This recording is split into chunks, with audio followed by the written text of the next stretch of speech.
Welcome everyone to a new episode of A-Series Rockets, the video series where a guy not qualified to build rockets built rockets. We have a lot planned for today. First of all, making communications between our LoRa modules duplex, or something that closely resembles it. Secondly, we gotta put them in some sort of package to be able to safely transport it to wherever we want. And lastly, today is finally the day. 5 episodes after making the initial promise, we are going to conduct a long-range comms test. There's no time to lose. Let's dive straight in. For our first part, we don't want to overcomplicate it, so we're going to keep it quite simple. Basically, we will just let the receiver in the rocket listen the entire time, and just let it send data when it actually receives the request to do so.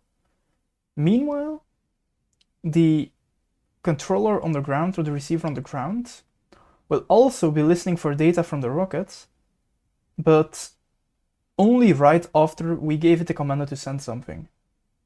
That way we establish some sort of two-link communication that sort of looks like duplex, but actually isn't, but that way it's easier for us to program in and easier to maintain.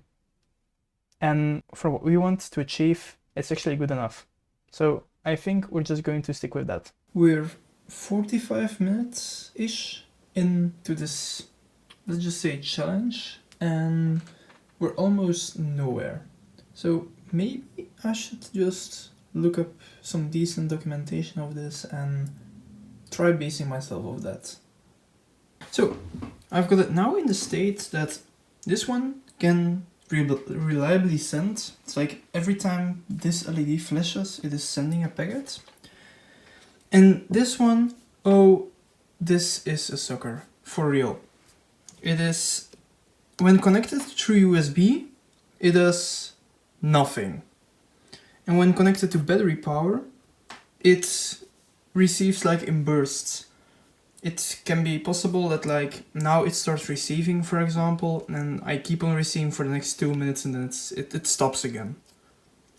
Now I received one single packet, but it's that's not enough. I need to have a stable connection, because if I can't even let them communicate over a distance of 20 centimeters, what do you expect me to do when it's actually flying? So I still gotta find solutions to that, and I hope I can get the communications a bit more stable. So I'll keep you all updated as always. And now it was time for a big brain move. We're talking real 200 IQ plays here. I have reached a major breakthrough.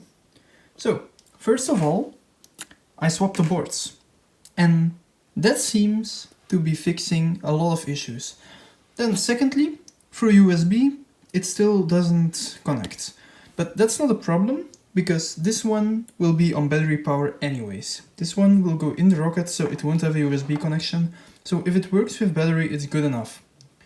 But now, if I disconnect this and reconnect it, there is a chance that it doesn't work. But if I try again, then it very well might. It's 50-50. So I at least already have better odds than before, but it's still not quite perfect. So what I'm going to do now is work on the acknowledgement. So it receives, but now it's also meant to be sending something back. And let's see if that sucker can receive it. Editor note, it works, but I just forgot to record it all, which is the same for the packaging. So here's an image of that. And then lastly, well, you'll see in a second. Live pro tip. If you want to record something, press the record button. Otherwise, there isn't a lot to show. That's what happened to me. So, I did my long-range comms test. It was successful. I think I reached 300 meters of distance without any real packet loss. And you gotta know that is with a couple of walls in between, so if it was in an open field, it probably would have been much, much more. So that's huge success. That being said, that huge success takes the last box from our list, which means that this episode will finally come to an end. You all have been waiting long enough for this. So, if you enjoyed, consider liking, sharing and subscribing, and I will see you all next time. See ya!